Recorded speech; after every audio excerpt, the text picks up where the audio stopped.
Balloons over Broadway. The true story of the puppeteer of Macy's Parade. Written and illustrated by Melissa Sweet.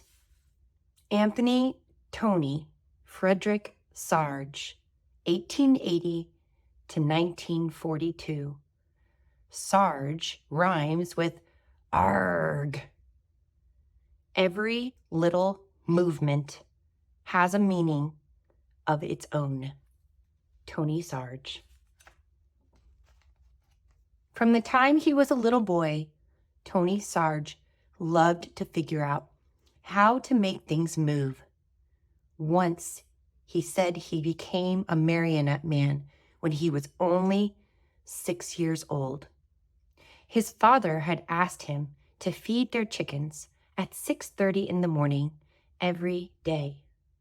Tony had an idea. What if he could feed the chickens without leaving his bed? He rigged up some pulleys and ran rope from the chicken coop door to his bedroom window. That night, he spread chicken feed outside the chicken coop door. The next morning, Tony pulled on the rope and the door to the chicken coop opened. The chickens ate their breakfast and Tony stayed snuggled in his bed, and his dad was so impressed, he never made Tony do another chore.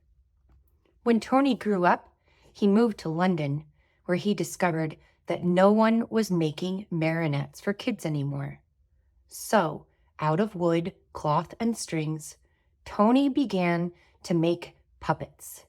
He figured out ways to make his marionettes movement so lifelike that they performed as if they were real actors. Soon, word spread about Tony's amazing marionettes. When Tony moved to New York City, the Tony Sarg marionettes began performing on Broadway. In the heart of New York City, in Herald Square, was the biggest store on earth, R.H. Macy's department store. Macy's had heard about Tony's puppets and asked him to design a puppet parade for the store's holiday windows. So Tony made new puppets based on storybook characters, then attached them to gears and pulleys to make them move. In Macy's Wondertown windows, Tony's mechanical marionettes danced across the stage as if by magic. All day long, they performed, but Macy's had an even bigger job in store for Tony. Many of the people working at Macy's were immigrants, and as the holidays approached, they missed their own holiday traditions of music and dancing in the streets. Macy's agreed to put on a parade for their employees, and they hired Tony to help. Tony was an immigrant too, so he loved the idea of creating a parade based on street carnivals from all over the world. He made costumes and built horse-drawn floats, and Macy's even arranged to bring in bears, elephants, and camels from the Central Park Zoo. The animals joined hundreds of Macy's employees on Thanksgiving Day, 1924, winding their way from Harlem to Herald Square. It was a dazzling parade. In fact, Macy's first parade was such a success that they decided to have one every year on Thanksgiving Day to celebrate America's own holiday. Each year, the parade grew, but when Macy's brought in lions and tigers, in addition to the bears, elephants, and camels, the animals roared and growled and frightened the children. "Tony, can you think of something spectacular?" says R.H. Macy. "Okay," Macy's asked Tony to replace the animals. Tony hoped to replace the animals with some kind of puppets, but his marionettes were less than 3 feet tall. He would have to make much larger puppets in order for them to be seen in a parade. How could he make them strong enough to hold up in bad weather, yet light enough to move up and down the streets? Tony knew of a company in Ohio that made blimps out of rubber, the perfect material for any weather. When he called the company and showed them his sketches, they agreed to make what Tony wanted. Still, how would Tony make his big puppets move? Then Tony had an idea from an Indonesian rod puppet in his toy collection. On Thanksgiving Day, Tony's creatures, some as high as 16 feet, spilled into the streets, and the crowds cheered wildly.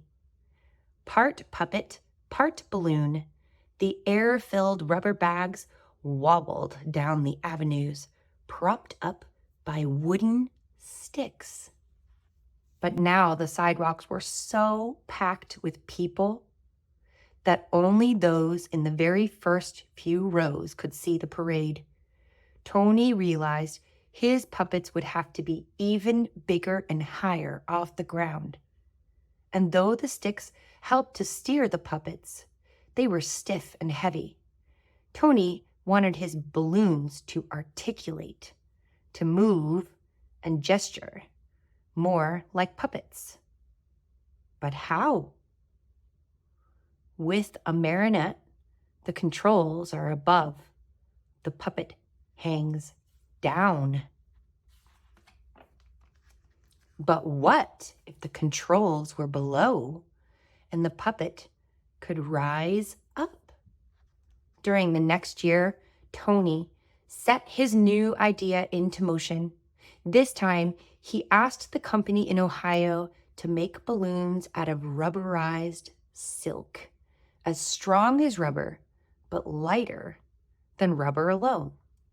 Most important, Tony ordered the balloons to be filled with not just air, but helium too.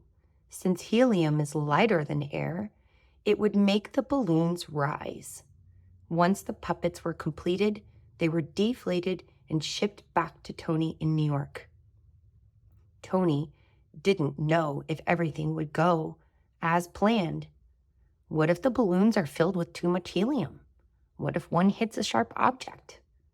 Will they fit under the elevated train track? It was still dark on Thanksgiving morning when Tony filled the balloons with helium, tethering them down with sandbags. By 1 p.m., the sidewalks were packed with people ready for the parade. Then, one by one, Tony cut the lines to the sandbags. Let's have a parade. And the magnificent upside-down marionettes rose up to the skies.